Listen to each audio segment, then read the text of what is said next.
Boa noite, pessoal, tudo bem?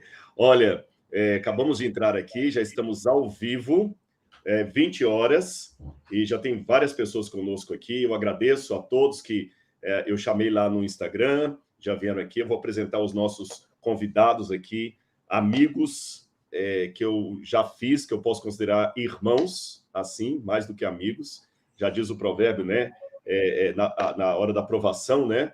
O amigo vale mais do que um irmão até. Então, eu agradeço muito e vou ainda hoje ser apresentado a um que eu quero considerar mais um novo amigo, mais um novo irmão. Então, eu quero primeiro apresentar a vocês aqui o Dr. Reinaldo Siqueira. Reinaldo Siqueira é pastor da Igreja Adventista do Sétimo Dia e é um apaixonado, ele tem uma Nefesh Yehudi, uma alma judaica, já morou por muitos anos em Israel, veio passar no Brasil, já passou por outros países também estudando e agora voltou para Israel, está morando lá. Se você quiser dar o seu alô aí, Reinaldo, para o pessoal te conhecer um pouco mais. Boa noite a todos, aqueles que estão nos acompanhando aqui. Boa noite, Rodrigo. Boa noite, Rav Sani. É um prazer. Boa noite, shalom, shalom. Shalom, shalom a todos, não é? É num momento tão especial, né? Amanhã celebramos esse memorial, o Dia Internacional da Memória dos Vítimas do Holocausto. Eu creio que o nosso tema aqui é muito apropriado e, sem dúvida, será uma bênção. Muito bem. E eu quero também cumprimentar aqui de maneira toda calorosa com o Shalom, o Erev Tov, o nosso irmão aqui, Ravi Sani. Só para talvez alguns que não estejam muito acostumados com a nomenclatura judaica, Ravi e Rabino é a mesma palavra. Tá? Exato, é a mesma coisa. Um nickname, uma abreviatura ali. E o Ravi Sani, ele é formado pelo curso de Rabinato de Israel, é um rabino mesmo, tá certo? Dirige a comunidade judaica aqui, mas também é um homem das redes sociais aí, com um excelente senso de humor e imita Silvio Santos como um dos poucos. Acho que é o único judeu que eu conheço que imita o Silvio Santos, que todo mundo que imita o Silvio Santos não é judeu. Ele é o único imitador legítimo, viu? Que saudades que eu tava de você. Faz tempo que a gente não se fala, não? Verdade. A gente se fala bastante no WhatsApp, mas assim, visualmente, faz tempo que a gente não se encontra. E eu lembro do Reinaldo, quando eu fui visitar, cumpri a minha promessa e fui visitar o seu museu e fico feliz que estão evoluindo com a construção do prédio e eu quero estar na inauguração, hein? Você sabe disso. Não, e estará, com certeza. E eu e Reinaldo estamos devendo uma visita e eu vou dar uma boa justificativa por não ter ido ainda comer aquelas pizzas Cacheruto em São Paulo.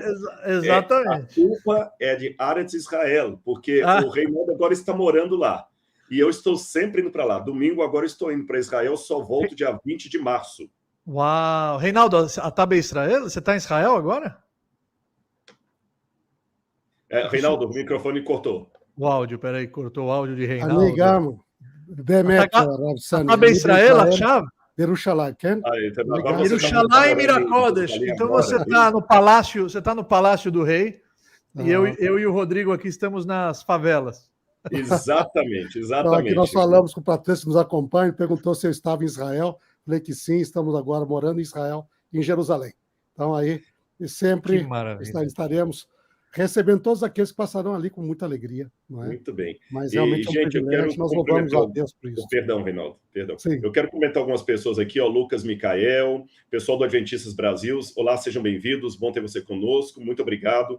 Vivaldo Mangonga, Priscila. Quando eu entrei no Instagram lá, havia pessoas que falaram que estavam assistindo do Havaí e de Richmond também, na Virgínia, e me chamou a atenção porque eu estou com algum material aqui, alguns livros judaicos que eu tenho aqui, do século XIX, e alguns deles têm até o carimbo que vieram da região de Michigan.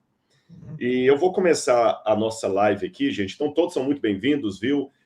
Giovanni Cerqueira, Suzana Confessor, Francisco Arthur, muita gente que está conosco aqui, vocês ainda podem chamando outras pessoas para participarem conosco aqui. Glaucia Reis, muito obrigado. Portugal também, apareceu César Augusta de Portugal. Eu quero começar a nossa live aqui mostrando primeiro um texto de um cristão, um pastor, Martin Niemöller, e ele foi um defensor do povo judeu na Alemanha na época que o povo judeu estava sendo perseguido. Inclusive, lá em Jerusalém, tem um museu agora chamado Amigos de Sião, que é um museu para homenagear pessoas que não eram judias e ajudaram os judeus. Inclusive, tem brasileiros ali também. E Sim. Esse pastor que eu mencionei, ele falou isso aqui. Quando os nazistas vieram buscar os comunistas, eu fiquei em silêncio. Eu não era comunista. Quando eles prenderam os sociais-democratas, eu fiquei em silêncio. Eu não era um social-democrata. Quando eles vieram buscar os sindicalistas, eu não disse nada, eu não era sindicalista. Quando eles buscaram os judeus, eu também fiquei em silêncio, eu não era judeu. Quando eles vieram me buscar, já não havia nenhum vizinho que pudesse protestar a meu favor. É lógico que ele não fez isso, ele foi um herói, mas ele colocou com uma certa ironia poética esse comodismo das pessoas em ver a tragédia acontecendo e se limitar a orar. Então eu quero já... Rodrigo, você sabe que eu estava agora em Campos do Jordão e sentou lá uma mulher da Alemanha do meu lado, na varanda do hotel. E ela falou que o pai dela, alemão, dentro do partido nazista, salvou muitos judeus. Salvou muitos judeus e depois teve que fugir. Ele teve que fugir porque ele foi perseguido como inimigo, né, do Estado, mas existem vários, esse é um exemplo que você citou, mas existem vários justos que foram seres humanos num lugar onde a humanidade acabou se transformando numa sociedade que vivenciou o ódio gratuito no seu nível máximo. Exatamente. Eu quero até fazer uma pergunta para você e para o Reinaldo, mas antes de fazer essa pergunta, eu quero citar um dos livros que eu falei que estou comigo aqui. Esse aqui, Jewish History. Eu tenho até o Talmud aqui também, do século XIX, uma série de coisas. E esse livro aqui, ele é de 1896, tá certo? Pelo Rabi Sigmund Rech, de 1896. Onde você conseguiu esse livro? Esse aqui foi uma doação de uma família de judeus que estavam lá nos Estados Unidos, e só sobrou em Richmond uma senhorinha judeu, e ela deu esses livros para uma senhora adventista que trabalhava na casa dela, falou assim, olha, eu já não tenho mais filhos, meu marido morreu, você não quer ficar com esses livros? E essa senhora acabou trazendo para o Brasil essa... Mas eu quero vê-los. Vou te mostrar todos aqui, tem preciosidades aqui.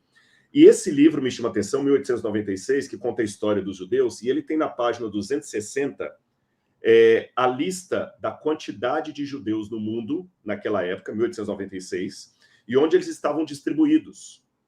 E na lista fala assim, na Europa, cerca de 6 milhões de judeus. Na Ásia, 1 milhão de judeus. Na África, 600 mil judeus. Na Austrália, 10 mil judeus. Na América, 1 milhão de judeus. Só na Rússia e na Polônia, eles tinham um adicional de 3 milhões de judeus. Que quando ele falou Europa aqui, ele está falando mais Europa Ocidental ali, né? Na Áustria e na Hungria, 1,5 milhão de judeus. No Império Germânico, que na época era Império Germânico, 550 mil judeus e assim por diante. Ou seja, o total de judeus que havia aqui nessa época, eles dizem que, ele coloca aqui que havia pelo menos... uns 15 milhões de judeus no mundo. Ele dá o autor aqui, olha. Nós estimamos que em toda a Terra hajam 15 milhões de judeus. Isso em 1896. Agora, desapareceram desses 15 milhões, 6 milhões assim evaporaram. E antes da gente entrar nessa história dos 6 milhões, que eu estou falando evaporaram aqui, porque como é que 6 milhões de pessoas somem e os vizinhos nem se dão conta disso? Esse é o ponto. Mas eu sei que isso se deu por uma palavrinha que eu queria pedir para vocês me ajudarem a esclarecer para o povo, a palavra antissemitismo. Porque a história da morte dos 6 milhões de judeus não começou com a Alemanha, não começou com Hitler. Ela é mais antiga. E para entender essa história mais antiga, eu tenho que entender esta palavra, antissemitismo. O que significa, e vamos falar um pouquinho do antissemitismo antes dos alemães, antes de Hitler.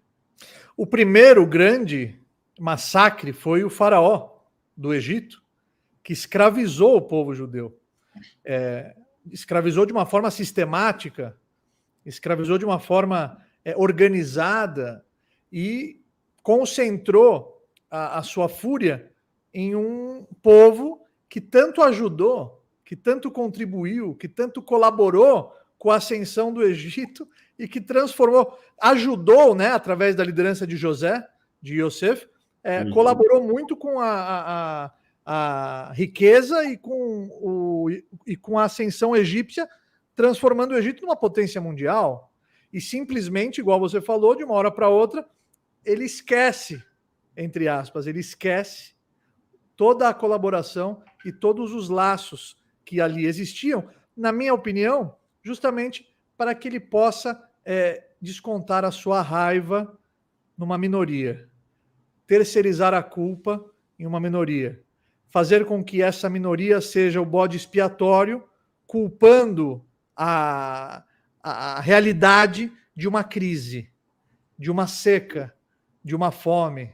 A mesma coisa aconteceu na Alemanha, que vinha de uma derrota, que vinha de uma crise, que vinha de um período muito sensível, e uma pessoa, através da fala, conseguiu persuadir e manipular e introduzir de uma forma constitucional, quer dizer, constitucionalizou todos esses crimes e descontou e concentrou essa fúria, essa raiva, esse ódio gratuito, não só nos judeus, Rodrigo e Sim. Reinaldo, nas outras minorias, nos negros, nos ciganos, nos de Jeová. Exatamente, homossexuais. Ele se inspirou em outros tiranos que se comportaram da mesma maneira. Você tem razão quando você fala que o período do Império Nazista não foi o primeiro. Agora, interessante, você falou que se inspirou em outros.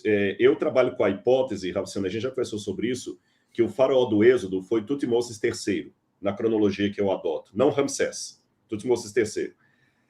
Se essa minha hipótese estiver certa, entre Tutmoses III e Adolf Hitler, houve vários outros ali que atacaram, né? Você tem Nabucodonosor, antes dele, Sargão, Nabucodonosor, depois Aman na Pérsia. Aman, exatamente, lá da história de Esther. Você tem imperadores romanos, você tem Tito, Vespasiano, gregos, Adriano. Então, tem vários esses aí. Depois teve a Inquisição Espanhola. Antíochos. Exatamente, Antíoco, né? A gente fala Antíoco. Agora, tudo isso aí foi traçado por essa palavrinha antissemitismo. Reinaldo, num conceito, o que seria antissemitismo? E na sua compreensão, veja bem, os negros também foram segregados? Foram. Só que a segregação dos negros que se tornaram escravos foi a partir das conquistas, das colonizações europeias sobre a África, que começou a ter escravizar os negros no Brasil, nos Estados Unidos, na Inglaterra. Foi aquele período ali. Os japoneses também teve uma época que eles foram perseguidos durante a Segunda Guerra Mundial, etc. Ou seja, vários povos tiveram uma segregação, os indianos. Agora, os judeus, parece que foi a segregação mais continuada da história, porque eu estou falando de 1400 antes da Era Comum até o século XXI. É muito tempo de segregação.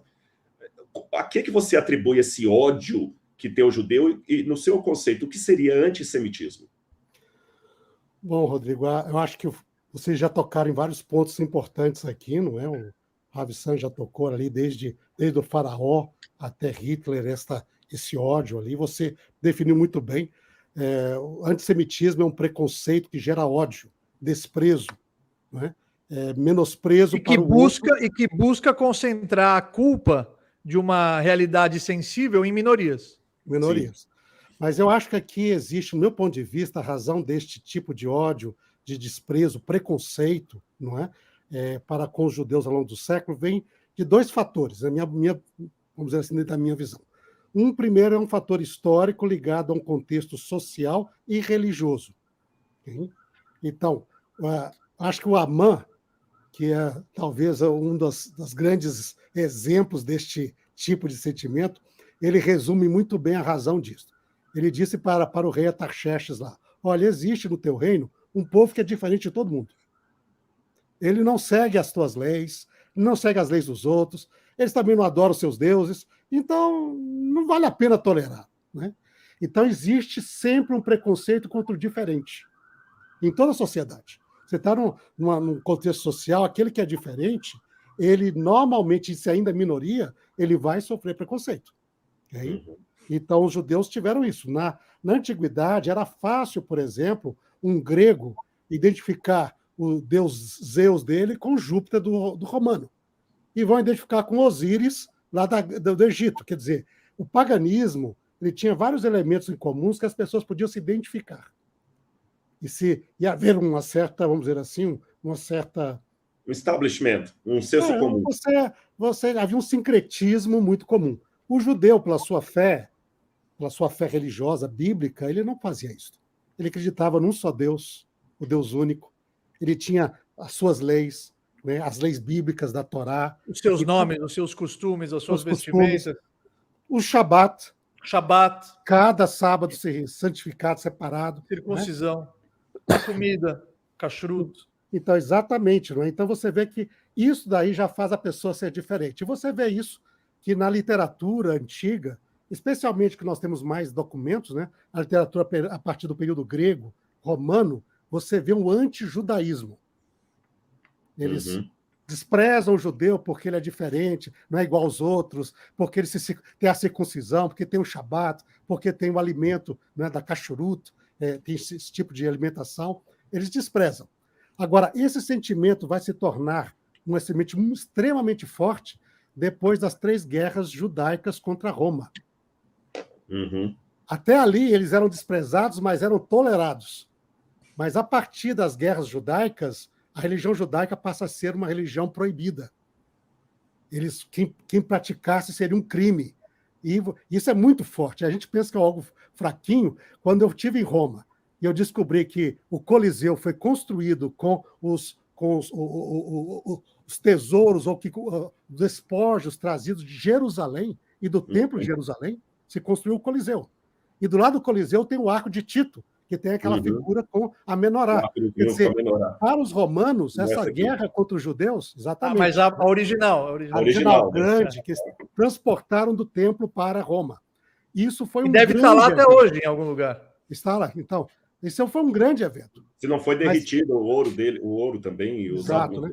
Mas daí é interessante porque a gente passa de uma fase de antijudaísmo para aquilo que normalmente nós chamaríamos de antissemitismo, que vai desenvolver a partir do 2º século da Era Comum, quando, então, cristãos, que eram de origem romana ou gentílica, dentro desse contexto cultural de ódio ao judeu, tinha inclusive um imposto especial, o fiscus judaicus. Cada judeu deveria pagar um imposto especial só para poder existir no Império Romano.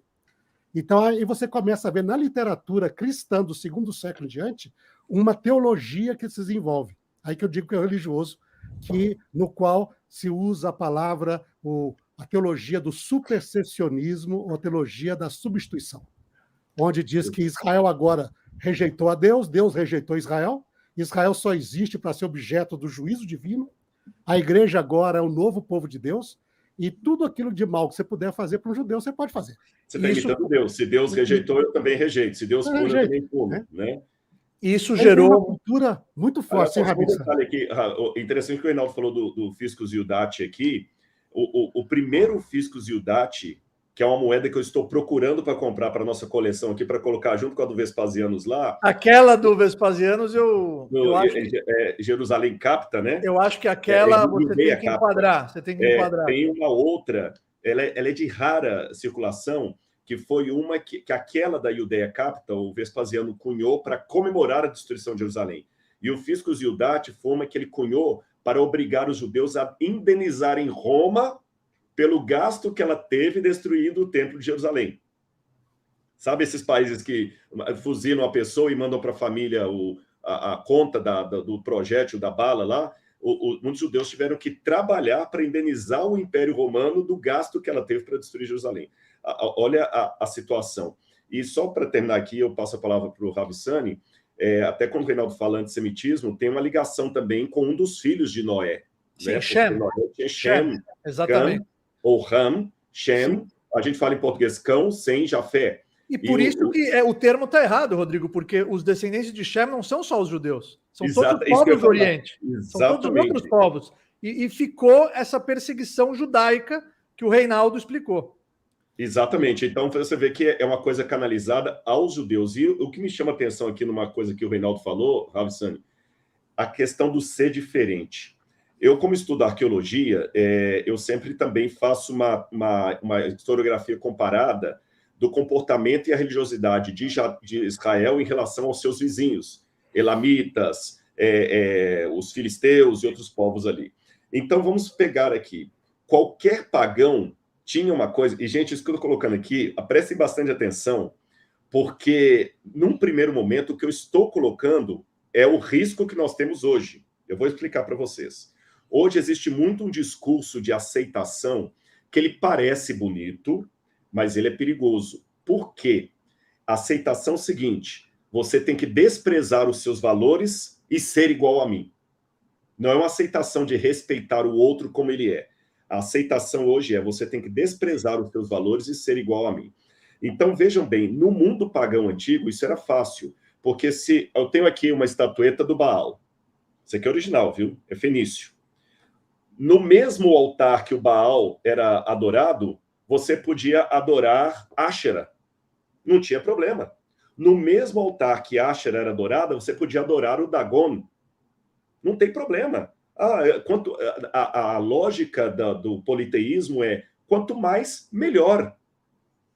O Deus de Israel, Hashem, ele não aceita substituir o trono, dividir o trono dele com outros deuses. Já começa o problema social por aí.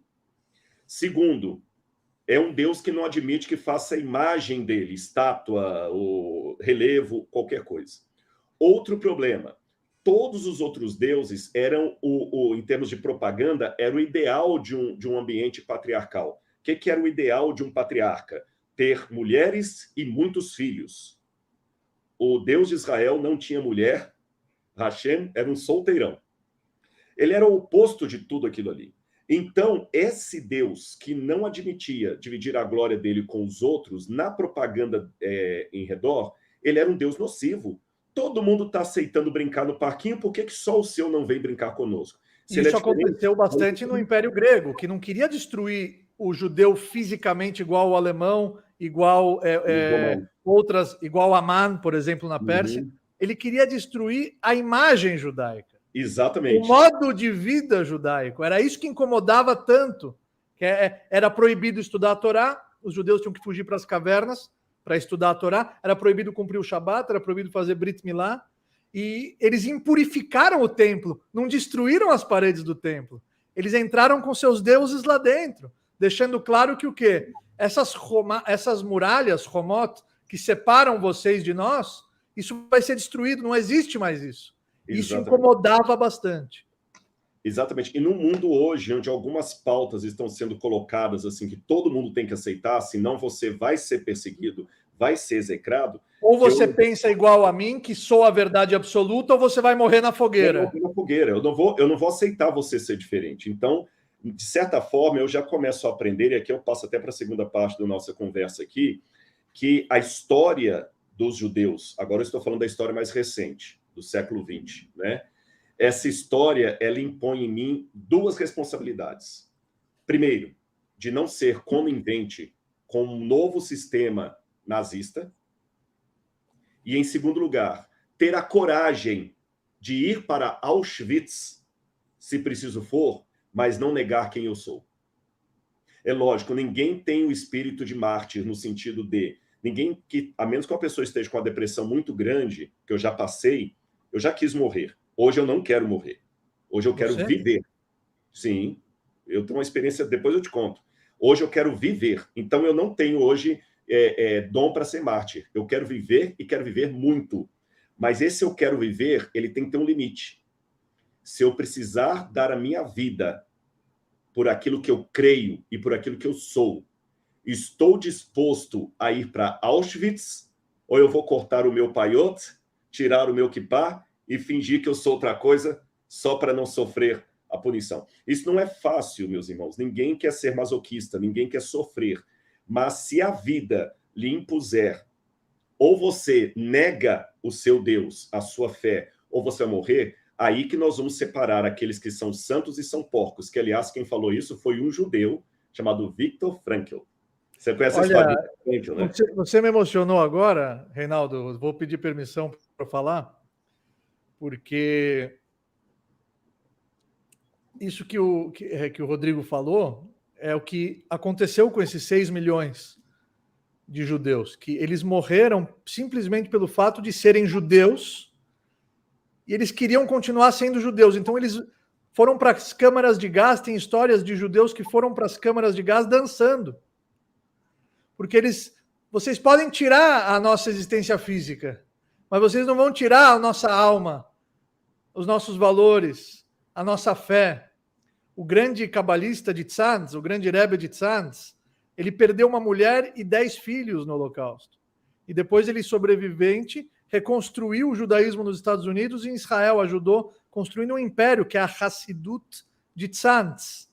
Ele falou, quando ele perdeu tudo na guerra, ele olhou, levantou as mãos para cima e falou: podem me tirar tudo, mas não vão me tirar a minha fé, não vão me tirar a minha intelectualidade, não vão me tirar a Torá que eu estudei, não vão tirar o meu judaísmo. Então isso é um termo que essas pessoas que morreram, elas morreram al Kiddush Hashem, que é o nível máximo. Essas pessoas que morreram nas câmaras de gás, elas chegaram em níveis espirituais lá em cima, elevadíssimos. Ninguém vai conseguir chegar perto delas, porque elas morreram e santificaram o nome de Deus aqui na Terra com a sua morte. Aliás, até desculpa a petulância em falar diante de 2 hebraístas isso aqui, vocês têm que saber mais do que eu, mas uma das expressões em hebraico para santificar o nome de Deus, de Hashem, é o martírio.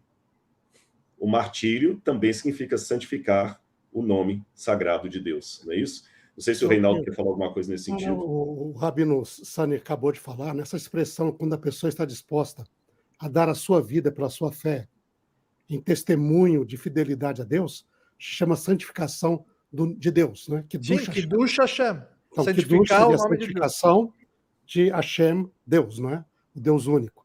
E nós vemos isso, pessoas de fé, ao longo da história, fizeram isso. Na Inquisição, nas fogueiras da Inquisição. Pularam nas fogueiras, exatamente. Então, isso envolveu judeus, isso envolveu cristãos que tinham princípios de fé em Deus que não queriam comprometer-se, não é? Mas nós vemos essa realidade ali, que há uma situação, inclusive, o que eu acho interessante no caso, Rodrigo, assim, você tem um nível pessoal. Eu tenho um nível da minha decisão quanto à minha experiência. Mas eu acho ainda que um nível que ainda vai mais alto ainda é quando eu estou disposto a dar a minha vida a favor do outro. Uhum.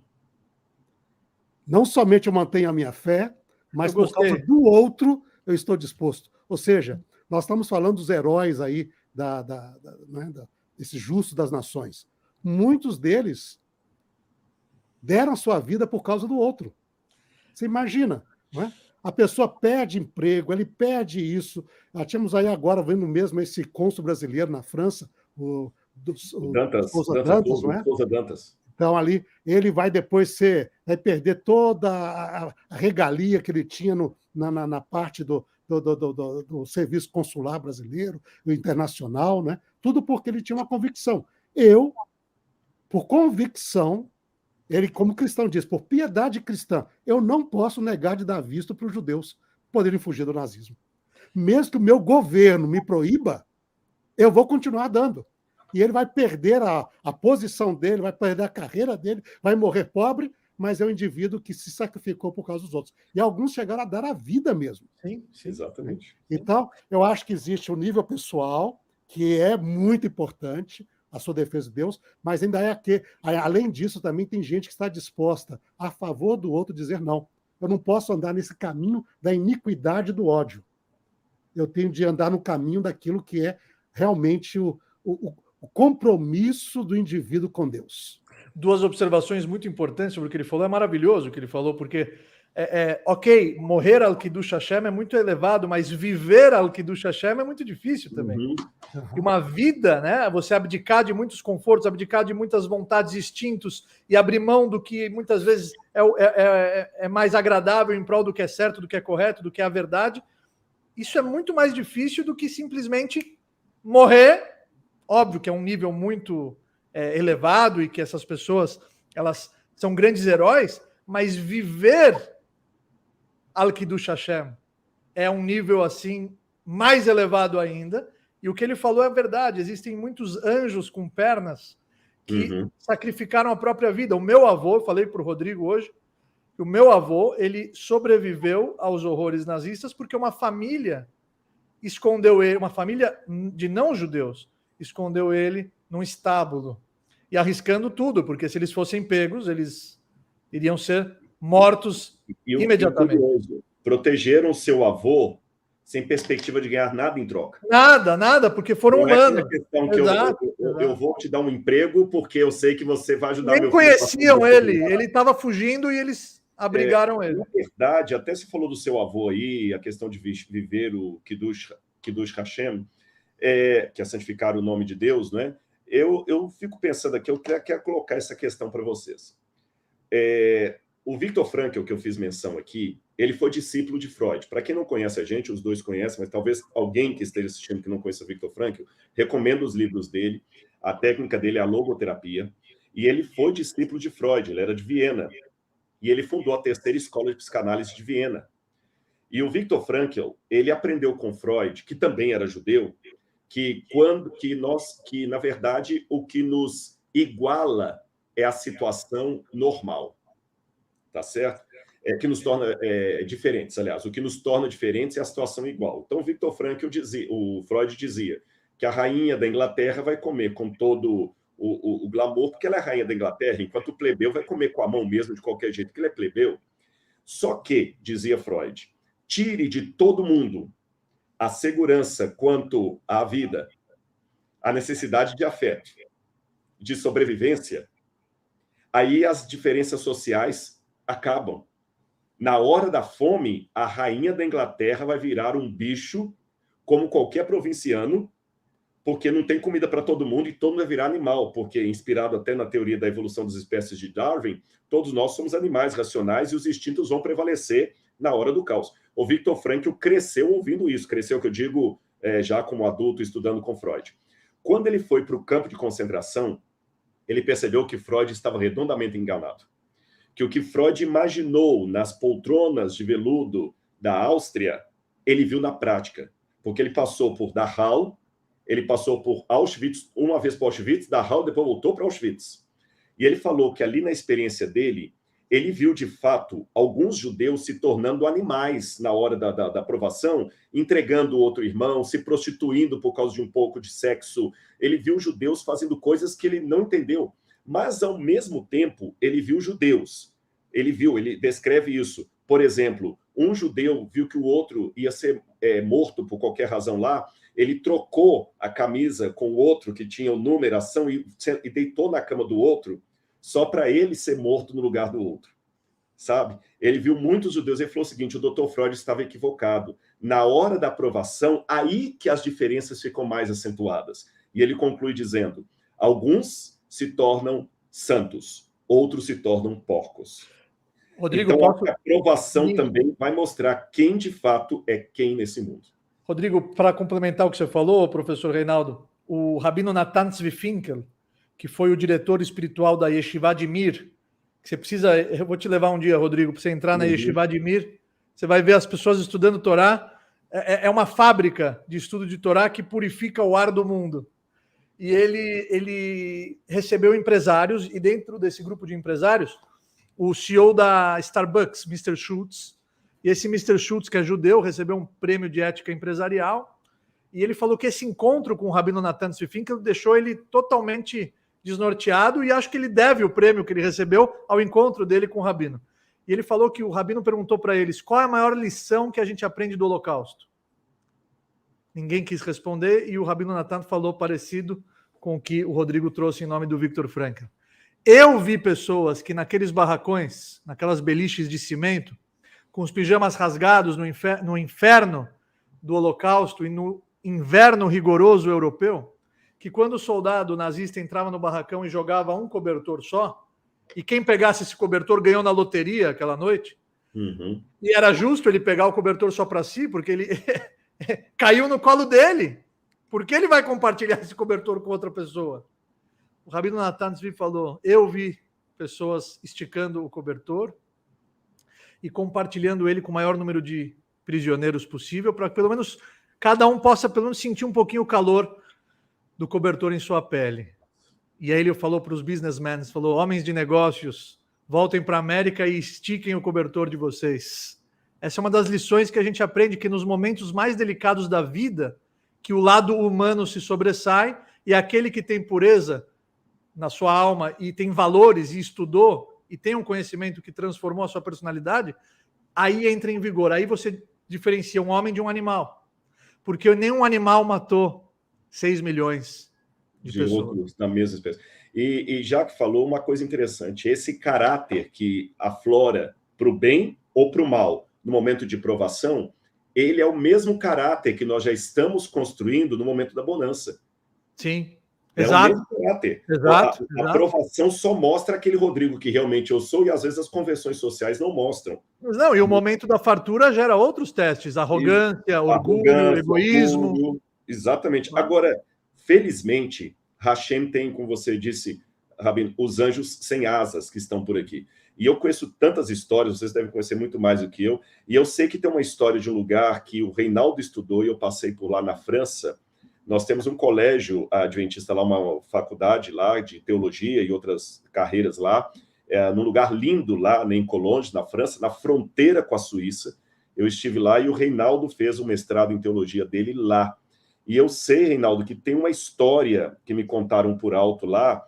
Eu fiquei num prédio lá, falaram, nesses porões aqui, muitos judeus ficaram escondidos para atravessar clandestinamente para a Suíça na época da guerra. Ali escondeu, inclusive, um dos pastores que ajudou isso, está com uma árvore lá no Yad Vashem. Você podia contar um pouquinho dessa história para a gente? Você ouviu isso também quando era estudante lá?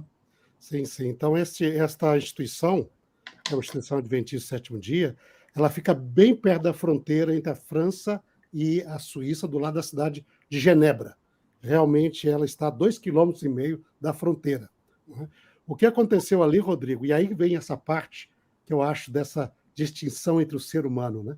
Seja no momento da dificuldade que você está passando, seja no momento da dificuldade que outro está passando e como você vai reagir como ser humano. E ver a potencial que o ser humano tem, que eu creio que isso faz parte da imagem de Deus no ser humano. Se você decide seguir aquilo que é a natureza divina, amar a Deus sobre todas as coisas e ao próximo como a ti mesmo, isso vai te levar a ter essas atitudes nobres. E o que aconteceu foi, no auge da ocupação nazista da França e da Holanda, um grupo de jovens, entre 18 a 20 e poucos anos, jovens adventistas, criaram um sistema chamado o Underground Dutch Parties. Eles traziam, então, refugiados judeus e outros também perseguidos, desde a Holanda para Paris, okay? Hospedavam em casa de pessoas da própria igreja, não é? Dali de Paris para Lyon, não é? De Lyon ia até essa região, que é a região onde está o colégio, que aí você tem várias, região dos Alpes, pré-Alpes ali. Aí você tem Annecy, outras cidades ali, não é? E escondiam muitas dessas pessoas nas cavernas que existe uma montanha atrás desta instituição, escondiam as pessoas ali. A escola aceitou este plano desses jovens, eram todos meninos, todo mundo menino. Okay? Muitos deles filhos de pastor, okay? ou filhas.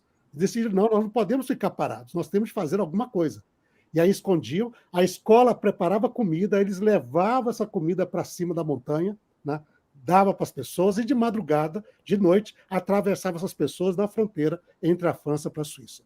E depois, eles começaram a fazer isso ali na região, depois eles começaram a ir para a divisa da França com a Espanha, na região dos Pirineus, e atravessar pessoas também através dos Pirineus. Com isto, eles conseguiram, estes jovens, eles conseguiram salvar mais de 800 judeus, hein, perseguidos ali, mais de 200 outros tipos de pessoas perseguidas também, e vários outros grupos ali. Não é? O líder dele chama John Widener, ele é reconhecido lá, mas, por exemplo, a irmã dele, ela foi presa pela Gestapo num sábado, durante o culto na igreja. Desculpe interromper, a Gestapo, para quem não sabe, era a guarda secreta de Hitler. Tá? Só para saber, a Gestapo era a guarda de confiança do Hitler. E a irmã dele foi presa, era uma menina de 18 anos, mas estava ativa lá com um grupo, não é? E ela foi levada ao campo de concentração e lá faleceu. Não é? Mas nunca revelou nada acerca da estrutura deles. E eles nunca andavam armados, nunca armados. eles não eram armados, só ajudando a fazer papéis, a levar pessoas, transportar, guardar e levar para um lugar seguro. Né? Então, essa é a atitude. O que você vai fazer quando tem uma situação desta? Né? Se você está no campo de concentração, a gente vê, tem pessoas que refletem a imagem de Deus compartilhando o seu cobertor. Né? Tem que escrever, isso está escrito, Reinaldo, tem que escrever um artigo sobre esse movimento. Esse movimento adventista lá que você falou, sim, era sim, bom. Inclusive, quando uma vez eu estava em Toronto, e o Razan, que é o cantor, né, chefe da grande sinagoga de Toronto, ele me encontrou e ficou sabendo que eu estudei nessa instituição. Ele falou, olha, eu quero o contato dela. Por quê? Porque eles salvaram um dos grandes músicos judeus do século XX. Foi salvo por eles. E eu sou o presidente dessa instituição, que preserva a memória deste músico. Não é? E ele queria. Então, hoje, quando você chega nessa instituição, tem uma placa lá reconhecendo a instituição como um lugar que houve esse movimento. O nome desses jovens estão também em Israel, em memória deles, não é? E nós estamos, Rabi Sani, com um trabalho aqui no Brasil, sabe? Um trabalho junto ali em Curitiba. Nós estamos tentando criar agora um museu para preservar a memória de várias dessas pessoas no nosso meio que salvaram os judeus da Segunda Guerra, para servir como exemplo. Claro. O que é ser humano realmente. Claro. O que é ser um ser humano? Eu estava conversando com eles. Exato. E para que eles conheçam e imitem. Porque nesse momento da dificuldade se revela quem você é. Exatamente. Eu estava conversando com o Rodrigo sobre o Schindler, que no começo as intenções dele eram ganhar dinheiro. Ele queria ganhar dinheiro, o operário judeu era de graça. Então, trabalho escravo. Exatamente. Ele comprava, a guerra vai me dar muito dinheiro. Quando ele percebeu que a fábrica dele era um porto seguro para aquelas pessoas, e dentro daquela fábrica elas estavam salvas, e ele percebeu tudo o que estava acontecendo, aí ele esqueceu todo o dinheiro, esqueceu tudo isso e comprava, até que no final, Rodrigo, ele se lamenta, aquela cena do filme que ele fala, esse carro... Eu podia ter comprado mais esse anel eu vendi esse carro, comprava mais 5, esse relógio, por que eu preciso desse relógio? E um dos judeus que consola o Schindler nesse momento é avô de um amigo meu da Yeshiva, que estudou comigo, o avô dele é um dos judeus do Schindler, que sobreviveu da lista de Schindler. Eles tiram um dente de ouro de um dos prisioneiros, derretem o ouro, fazem um anel, e nesse anel eles escrevem uma frase do Talmud, da Gemara, Kola matzil nefesh achat me Israel keilu itzil olam maleh. Todo aquele que salva uma vida como se tivesse salvo o mundo inteiro.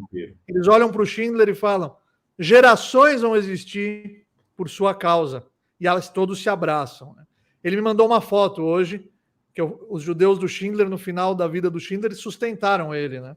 Ele morreu pobre, mas os judeus ajudavam ele. E ele está enterrado em Israel. E o nome dele é lembrado como um dos justos entre as nações. Pertinho do muro da cidade velha de Jerusalém, no cemitério protestante ali, né, perto do Monte Sião ali. O que eu acho interessante em tudo isso, Rodrigo, eu uma vez conheci em Israel, em Haifa, uma senhora que também foi sobrevivente do Holocausto. O nome dela é Jenny Friedman. E ela me disse uma coisa que me impactou e mostra potencial humano para o bem, se nós assim decidimos fazê-lo. Né? Ela falou assim, muitas pessoas perguntavam, porque ela sobreviveu ao campo de concentração, ela era uma mocinha quando isso aconteceu tudo com ela. E lá em Israel eles perguntavam para ela, mas Jenny, você sofreu tanto na Segunda Guerra Mundial, como é que você pode acreditar em Deus ainda? Sabe? E a resposta dela falou assim, mas Jenny, o que você responde? Ela me falou, Reinaldo, eu respondo o seguinte, não ponho em Deus a culpa do homem. Eu falei, mas como assim, Jenny? Eu falei assim, Deus deu os 10 mandamentos. Se todo mundo guardasse os 10 mandamentos, como seria este mundo? Eu pensei, seria uma maravilha, não é? E é interessante, porque ela diz, olha, não haveria nem morte, nem assassinato, nem roubo. Assim, mas por que não guarda? Não guarda porque não quer.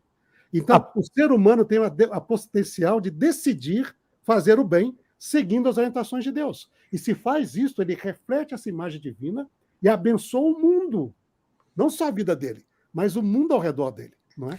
Então, há um potencial humano muito forte e nós temos de tomar isso na nossa vida. Nós temos de tomar uma decisão a favor do bem. A pergunta é não onde estava Deus, onde estava o homem. Onde estava naquele o homem. período, onde estava o homem. E eu vou contar uma história aqui e já vou preparar que daqui a pouquinho nós temos o nosso convidado de honra aqui. A Laura já vai comunicá-los daqui a pouquinho lá. Eu só quero contar para vocês também uma coisa, eu me emociono muito ouvindo isso, porque um dia também eu estava fazendo um programa Evidências lá em Israel, e eu resolvi fazer o programa sobre descendentes de sobreviventes do Holocausto. E tem um kibbutz, que agora me fugiu o nome, que esse kibbutz, talvez alguns de vocês se lembrem, ele foi formado por crianças órfãs dos judeus do Holocausto. Os pais morreram no campo, essas crianças foram para Israel, fizeram aliar até na época da criação do Estado de Israel. Muitas foram, mas eram crianças mesmo, sem pai, sem mãe, e ficaram numa espécie de internato com monitores ali. Essas crianças cresceram, algumas já são avós hoje, e eu fui entrevistar algumas delas ali. Tinha um rabino racídico, de preto, com paiota, tudo assim, me escutando de longe. Daqui a pouquinho ele pediu licença e veio até mim. E muitos daqueles rabinos, e com um inglês perfeito americano, ele era de Nova York, eles são mais assim, fechados às vezes assim, né? Mas ele veio. Ele falou assim, eu posso me dirigir a você com um respeito muito grande, eu tenho a foto dele, eu tenho o programa dele filmado na TV Novo Tempo. Eu falei, pode, tudo. Você me permite contar-lhe a minha história? Resumindo, a avó dele estava grávida da mãe dele. E quando a avó dele estava grávida da mãe dele, ela estava no hospital, já presa ali, e quem chegou para selecioná-la junto com mais 4 mulheres grávidas, um homem chamado Mengele. E ela sabia o que Mengele fazia com as grávidas. E ele falou, olha, separa essas aqui que eu tenho uma viagem para tal lugar e quando eu voltar eu vou precisar delas. E elas ficaram no hospital, ninguém fez mal a elas, mas todas temendo o que ia acontecer depois.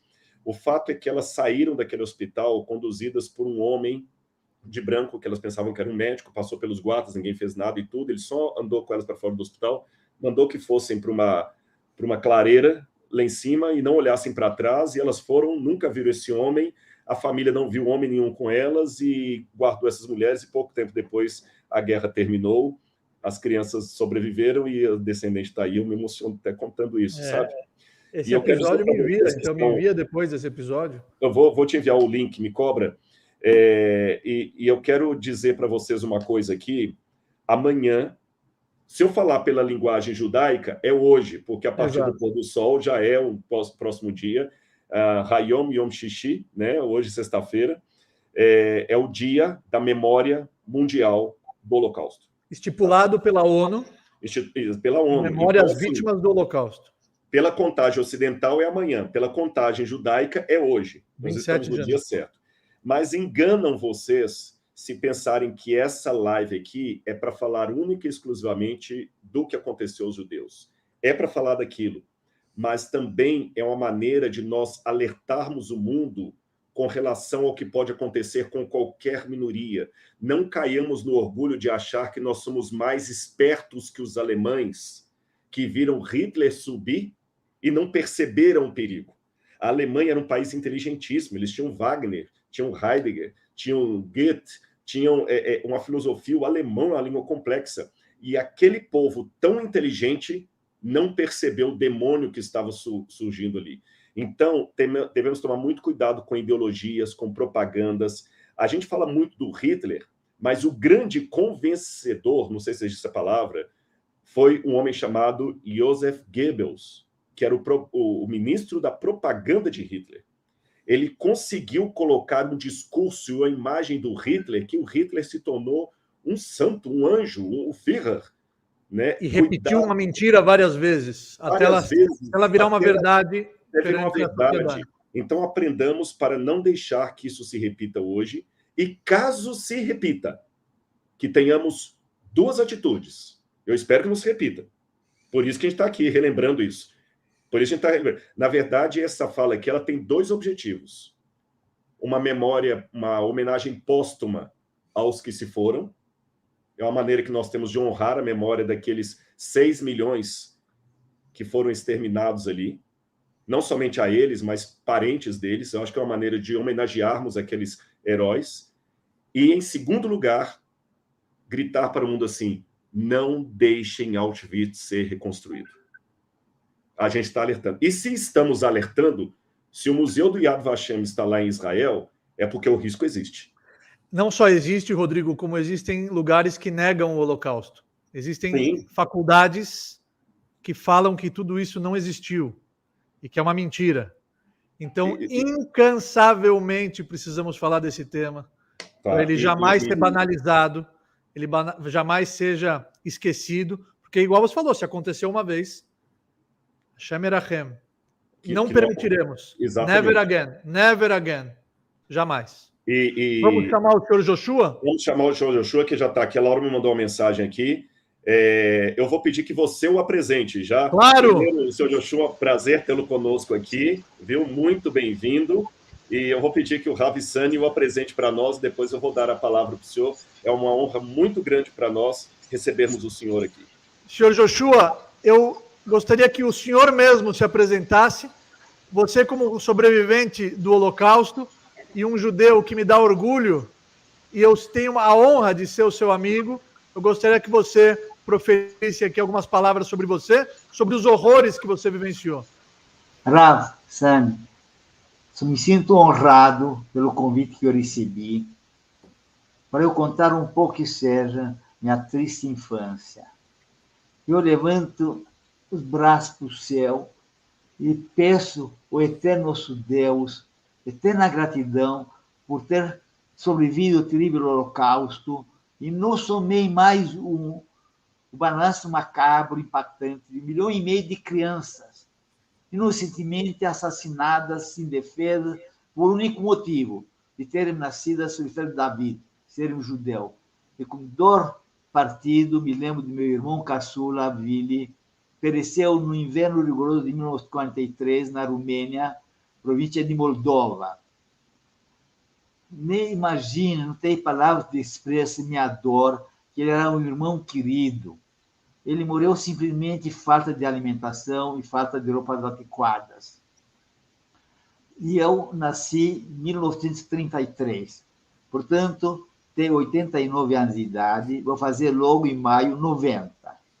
Baruch Hashem, agradeço muito Todo-Poderoso por me manter elucidativo e lúcido, e tem para contar um pouco que fui o horror nazista.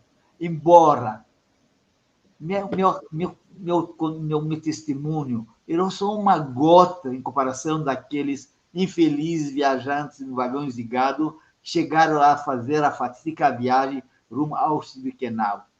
Por milagre divino e Ashgaha Pratit, eu não cheguei a fazer a viagem em dezembro de 1941, 31 de dezembro. Por quê? Eu me lembro desta data que os rumenos festejaram o novo ano de entrada de 1943. Festejaram gritando e se rejubilando. Nós fomos confinados num campo de concentração precariamente construídos para ser enviados. Recebemos barracões de madeira cobertos de folha de zinco. Recebemos colchões infestados de pulgas e piolho endêmicos. Onde nós fomos confinados e fomos expulsos da nossa cidade de Moinest. Moinest situava na zona rural da Moldova. Vilarejo, mais ou menos 200 famílias judaicas, dentro de uma coletiva cristã de 15, 16 mil habitantes. Zona rural. Não tinha infraestrutura de higiene. A única estrada que tinha lá no Moinest era a estrada grande, estrada Mária, onde meu pai era um próspero comerciante, igual tantos outros judeus junto. Éramos uma comunidade próspera, pujante, trabalhadora e empreendedora. Mas o mundo nosso virou o avesso em 1941, em março. Me lembro que era março, que chovia muito. Era início de primavera na Romênia e as alturas lá de cidade de Moinest se derretia e fazia na nossa rua tipo um lamaçal. Eles, assim como entraram na Romênia, os alemães, as hordas nazistas, imposaram o grande e notório antissemita assumido Ionatonescu. Marechal Ion Antonescu, líder da Guarda de Ferro, uma organização neonazista, muito odiando os judeus. Até então, a harmonia, relacionamento com a colônia romena era a maior possível amizade. Milhões de meus amigos eram cristãos. Meu pai, vizinhos, se dava maravilhosamente bem. Mas, com as leis raciais, com a propaganda tendenciosa, mentirosa do Ion Antonescu, em letras grafais da imprensa, como o rádio, dizimava ódio aos judeus, divulgava o vírus contra os judeus. Estava escrito em letras grafais: os judeus são parasitas, cidadãos de segunda classe, causadores de todos os males que acontecem no mundo. E um câncer, parasita, agiotas, ele manipula o comércio mundial. Os bancos se encontram nas mãos de judeus. Esta guerra que vocês estão sofrendo, menos, nós éramos acusados de ser mentores dessa guerra absurda. Foi um horror. Éramos obrigados, em 41, de usar essa famosa estrela amarela, designando-nos como ser de segunda classe. Eu fui expulso da escola pública de 7º ano, no Moinés, e eu chorei. Mamãe, eu não infringi nenhuma regra de conduta, eu me portava tão bem. Meu boletim de nota e 10, por que eu sou proibido de chegar e estudar, continuar estudando, que eu tanto gostava? Depois das aulas, eu ensinava o Vasile, Dumitrescu, Ionescu, Georgescu, para aprender um pouco a aula de hoje, que era matemática, era química, física, que eu era um bom aluno. Até eu mostrei, meu amigo Ben, meu diploma de bom comportamento. Bom comportamento. Bom, e eu vou dar... Deixa eu ver o mostrar. Enquanto ele vai, vocês perceberam o perigo da propaganda? Ele Você citou do Goebbels. Foi considerado, exatamente, foi considerado perigoso, veja bem. Estamos vendo. Em rumeno. Uhum. Diploma de mérito. Forte bună. Excelente conduta. Quer dizer, eu falei, mamãe, e eu fui expulso de escola por qual motivo? Ela abraçava, chorava comigo, invocava o asilo divino, invocava, assim como nós fomos libertos do Egito, assim como nós salvamos de Haman, aquele da Pérsia que queria destruir nosso povo, assim como nós se salvamos, o nosso Criador vai haver piedade de nós e vai chegar logo o Messias. Chorava invocando. Mas nós fomos expulsos da cidade, meu pai foi penorado de todos os bens. E em comboio, chegamos no Bacão, onde eu contei que passamos tantas atrocidades. Uma mísera migalha de pão faz a diferença entre a vida e a morte. Não era um gueto. Quero explicar e frisar. Era um campo aberto, no Bacão, 60 quilômetros distante, coberto com folha de zinco, que inverno um frio congelante, no inverno um calor escaldante. Nós tínhamos certa liberdade. Minha mãe, como era boa cozinheira, boa faxineira, achava emprego nas famílias cristãs mais abastadas. O minguado dinheiro que ele trazia, e também batata, quando cortava mais grossa, cenoura, repolho, folha de repolho, trazia para casa na mochila, mostrar para a dona da casa, olha, eu trouxe que eu cortei de batata para fazer só para os meus filhos em casa, no barracão. Não teria problema, não roubava nada. só mostrava que ela trazia. E fervia tudo esses verduras para nós viver mais um dia. Foi uma luta atroz para nós sobreviver. O cotidiano dentro do campo era de medo, angústia, de não sabíamos o que vai acontecer dia da manhã. Ninguém não estava sabendo se amanhã vai viver ou vai morrer. Minha mãe, como disse, de abertura memória, ela insuflava para nós perseverança, resistência e ânimo, enquanto a vida, a esperança, para viver, que tempos melhores virão e Messias logo vai chegar a salvar nós dessa situação tremenda, horrível.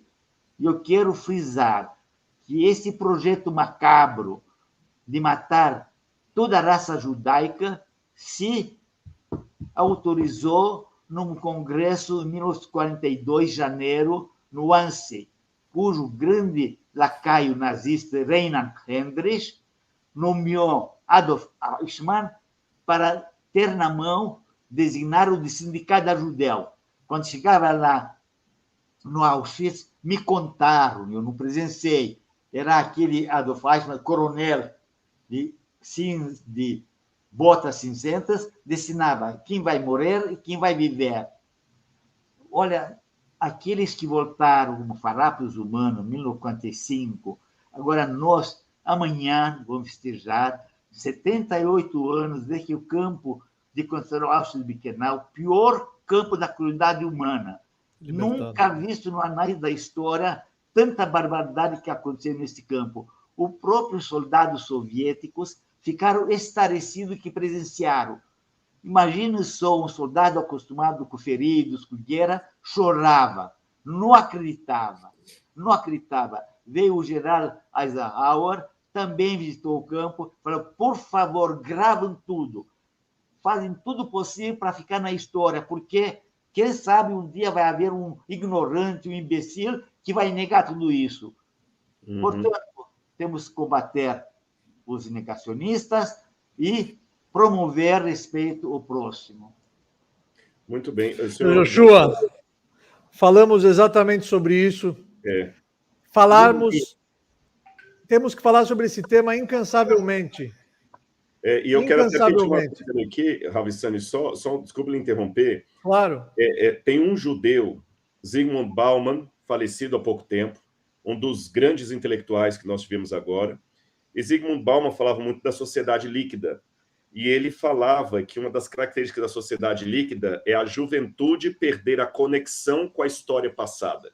Ele só vive o agora, a balada, a festa, não tem conexão, não tem projeto de vida.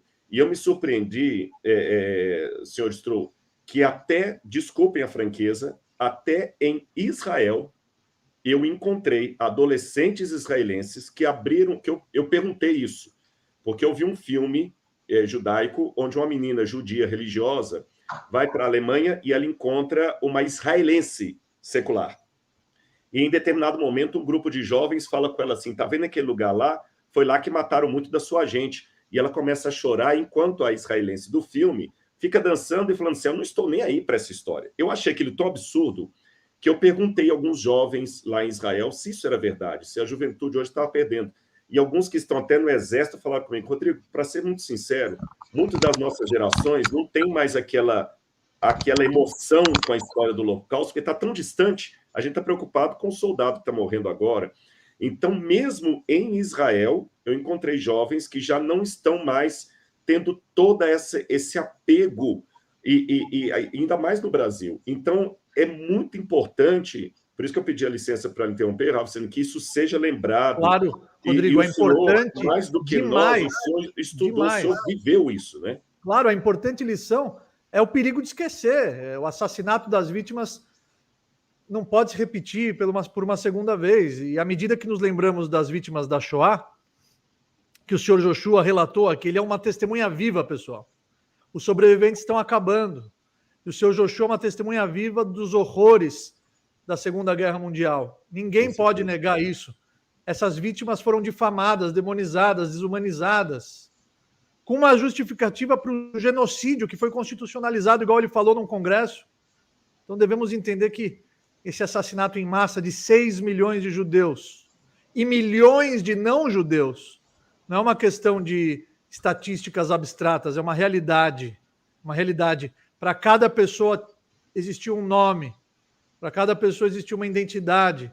Cada pessoa, igual eu falei, é um mundo por si só, cada pessoa é um universo.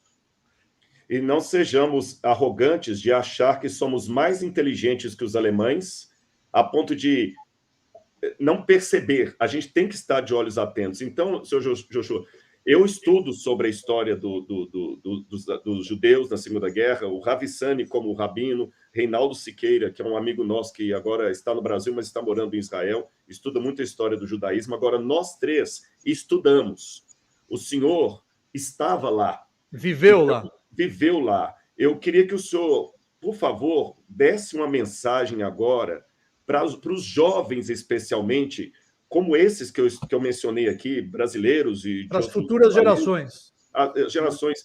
Que mensagem o senhor dá de alerta para que um novo terceiro Reich não suba diante dos nossos olhos sem nós percebermos? Que mensagem de advertência o senhor daria? Bom, lamentavelmente, o antissemitismo ou dos judeus não é de hoje. Tempos remotos, como eu mencionei.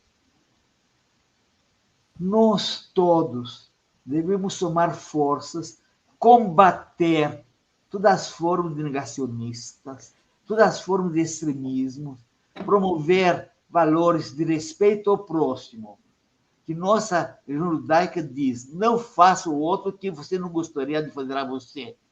E eu insisto muito no consolidar os nossos líderes mundiais e investir na educação, investir muito para esclarecer a verdade. A verdade, fica sabendo, no língua hebraica, é emet. Emet não existe duas verdades, uma só, absoluta.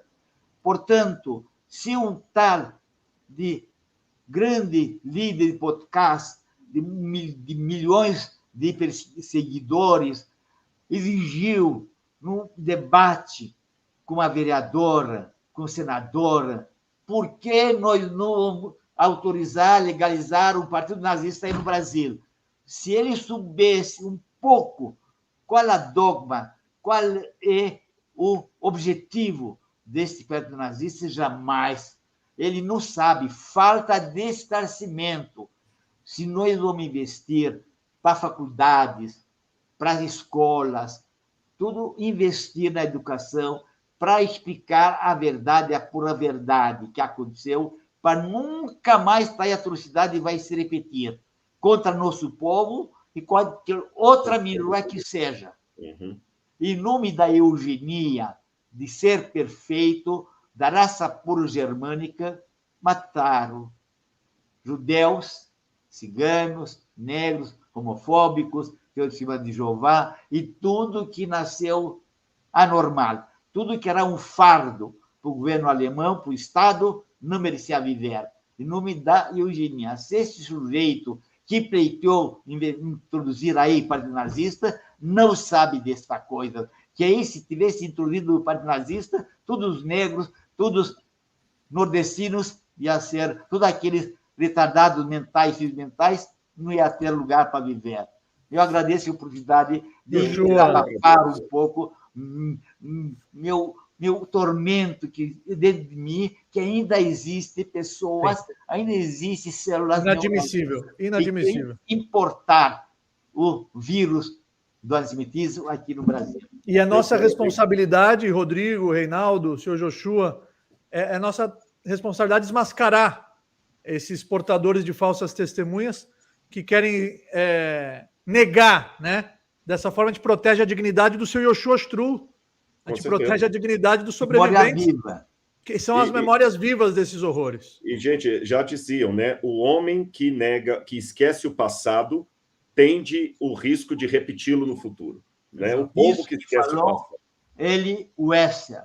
Exatamente, ele que foi um sobrevivente também, né? Memória das vítimas do Holocausto, e fosse a matar eles de novo. esse prêmio Nobel, falou essas palavras. Universal. E também, no pavilhão 3 do Auschwitz-Birkenau, Jorge Santanaia, grande filósofo espanhol, está escrito: quem não consegue lembrar o passado é fadado para repeti-lo.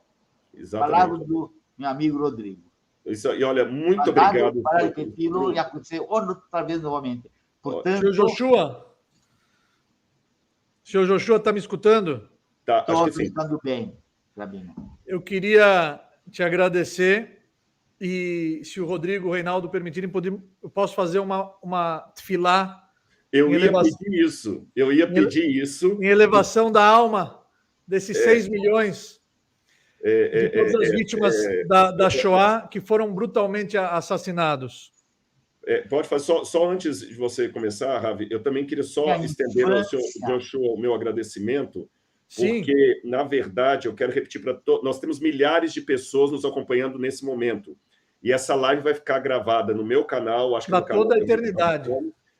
A live também vai ficar gravada lá para que outros possam assistir. Claro. E, na verdade, esse alerta que estamos fazendo aqui é para proteger o não-judeu também, porque ontem foi o judeu que foi vítima. Amanhã é outra minoria. Pode ser outra minoria, pode Claro. ser eu, você entendeu? Porque tem os meus valores. Então, na verdade, o senhor Joshua, ele terminou falando assim, que isso nunca mais aconteça, nem com o povo judeu, nem com qualquer outra minoria, tá certo? Então, eu agradeço muito a gente. Senhor Joshua, fique com a gente aqui para essa tefilá. Vou dormir. Não, mas fica com a gente, eu vou fazer uma tefilá em elevação da alma do... Nunca mais. Minha vida foi roubada e abreviada. Para nenhuma criança passar que eu passei. Nenhuma criança tem direito à vida, tem direito a uma infância sadia e bem vivida. Me fui roubada, abreviada. Obrigado pelo convite.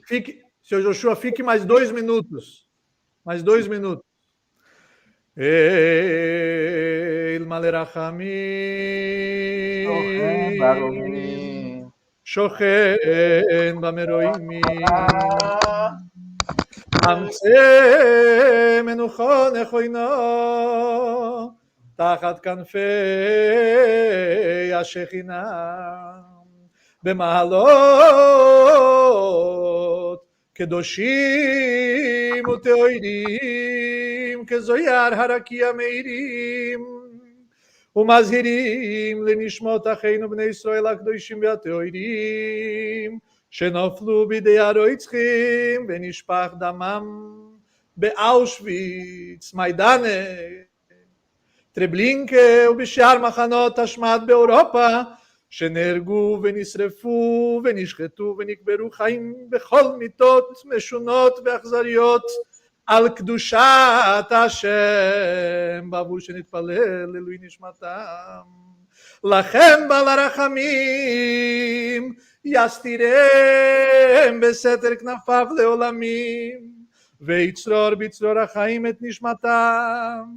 אדוני הוא נחלתם וינוחו בשלום על משכבם ונאמר אמן. ברוך אתה אדוני אלוהינו מלך העולם שקימנו והגיענו וקימנו לזמן הזה. אמן. Senhor Joshua, obrigado, querido Joshua Strug. Am Israel Chai. Am Israel Chai, Senhor Joshua. Am Israel Chai. Am Israel Chai. Am Israel, Am Israel, Am Israel Chai. Am Israel Chai. Am Israel Chai. Am Israel, Am Israel, Am Israel Chai.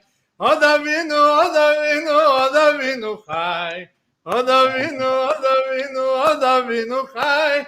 Senhor Joshua Strug Chai. Am Israel, Am Israel, Am Israel Chai. Rodrigo, Reinaldo, o senhor Joshua é um herói, é um herói. Sim, Am Israel Chai. Antissemita falou o povo judeu e o povo perene. Churchill também se manifestou com essas palavras. a pluralidade do povo judeu incontestável.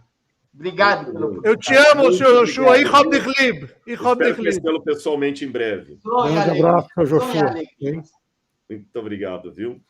Ô, pessoal, agora eu acho que até é dispensável dizermos qualquer coisa depois disso, a não ser despedirmos com um sentimento de muita gratidão. Parabéns, Rodrigo, eu pelo que agradeço, empenho, pela gente. iniciativa. Nós somos irmãos aqui. Se o Reinaldo quiser falar umas palavras finais, Ravissani, eu que despede. Rodrigo, a oração que o senhor Stu quer falar, Reinaldo, só um minutinho. Sim, pois não. É de suma importância. Aqueles que estão sobrando, que daqui 10 anos não haver nenhuma testemunha viva contar a verdade. Tem muita coisa, muito material no livro, mas que está no livro não tem tanto impacto quando tem falado de uma pessoa que sofreu as mazelas de um regime maquiavélico nazista. É muito importante nós que sobramos sair nas ruas, sair na universidade, faculdade, igrejas e contar a verdade. Tem mais impacto para crianças que um jovem. Eu me julgo jovem de cabeça, não me julga de idade do cartório. Tem de divulgar tudo o que aconteceu com o nosso povo. Jamais se levantar outro ditador sanguinário, introduzir partidos de extrema direita ou de extrema esquerda. Jamais esquecer, Holocausto nunca mais. Nunca mais, never again. Palavras sejam concretizadas em realidade. Senhor Stru, eu faço mais uma vez com o senhor aqui um Brit, uma aliança, que o senhor pode ter certeza. Eu não tenho a força do testemunho porque eu não estava lá. Mas enquanto eu viver, no que depender de mim, nas redes sociais, nas palestras, eu não permitirei que essa história morra. Tá certo? Mesmo que eu não tenha a força de ter sido testemunho ocular, eu faço esse pacto com o senhor e muitas pessoas. Enquanto vida Hashem me der, tá certo? Eu não permitirei que essa história morra. Amém. Enquanto minha vida estiver preservada, elucidada, vou divulgar o que aconteceu. Lutar pela vida e pela paz, que é importante. Holocausto e guerra, nunca mais. Obrigado, senhor Joshua. Muito obrigado pela presença, pelo seu tempo. E vamos nos encontrar em breve. Shalom, Shabbat Shalom. Shabbat Shalom. Eu sempre estou à disposição, Rafa. Obrigado, sempre querido. Estou aqui, livre, que não faço outra coisa, a não ser compromisso comigo mesmo, divulgar o que aconteceu para nunca mais se repita tais atrocidades. Eu vou te visitar em breve. Shalom, querido. Shalom. Laila Tov. Laila Tov. Kol Tov, Shabbat Shalom, seu Joshua. Shabbat Shalom. Reinaldo? Não, eu acho que é importante esse compromisso. Não vamos deixar essa história morrer, não vamos deixar ser esquecida, né? E vamos realmente lembrar que, no meio desse negacionismo que está crescendo, necessitam vozes cada vez mais fortes para afirmar os fatos e a realidade que aconteceu. E o desafio nosso humano de realmente tomar decisões a favor do bem, a favor daquilo que é decente, a favor do que é justo, não é? A gente lembra, o princípio bíblico, o ser humano foi criado à imagem de Deus. O ser humano, portanto, tem de refletir esta imagem de Deus. E na oração do Rabino Rav, ele descreve Deus como o rei cheio de misericórdia e bondade. Sim. Em Malé Haramim. Né? Então, nós devemos fazer isso também. Imitar a Deus. Imitá-lo. E lembra, mandamento básico, dentro da tradição judaica e da tradição cristã, é amar a Deus sobre todas as coisas e ao próximo como a si mesmo. Nesse foco do mandamento básico, que é o fundamento da tradição judaico-cristã, não é? Estaria a justiça sendo praticada e isso não poderia jamais ocorrer. Então, lembremos disso. Qualquer cristão que tem ódio no coração, que despreza o outro, ele não está refletindo a imagem de Deus. Ele está contrário a tudo aquilo que a fé dele proclama. Né? Então, é necessário viver essa fé de verdade. E quando vivemos essa fé nos princípios bíblicos, essas tragédias não poderão ocorrer. E se aparecer, temos de nos posicionar de maneira assertiva e de maneira clara a favor do bem. Exatamente. A favor do bem. E fazemos isso não deixando esquecer a história. Então, esse pacto também é um pacto de todos nós, não, Rodrigo? Para não deixar essa história ser esquecida. Hein? Então, obrigado aí, que Deus Rodrigo, muito querido, muito obrigado. Partindo de vocês, eu fico muito feliz e que outras lideranças se inspirem para que a gente possa promover essa temática incansavelmente. Amanhã tem um evento no Rio de Janeiro que você vai estar, né, Reinaldo? Da memória. Sim, amanhã vai estar, sim, no Museu do Holocausto. Lá no Museu do Holocausto. Você vai estar representando a comunidade lá pela adventista Conib também, né? e pela Fierge, não é? E eu teria a oportunidade de estar lá junto, lá participando também. Esse museu que foi inaugurado recentemente no Rio de Janeiro. Tem um em Belo Horizonte também. Tem um em Curitiba. Lá lendo os 10 mandamentos. E nos 10 mandamentos está bem claro, não matarás. Não matarás. Não matarás. Shalom, Ravissani, muito obrigado. Obrigado. Até breve. Shalom. Até breve, porque haverá outros, viu? Outros.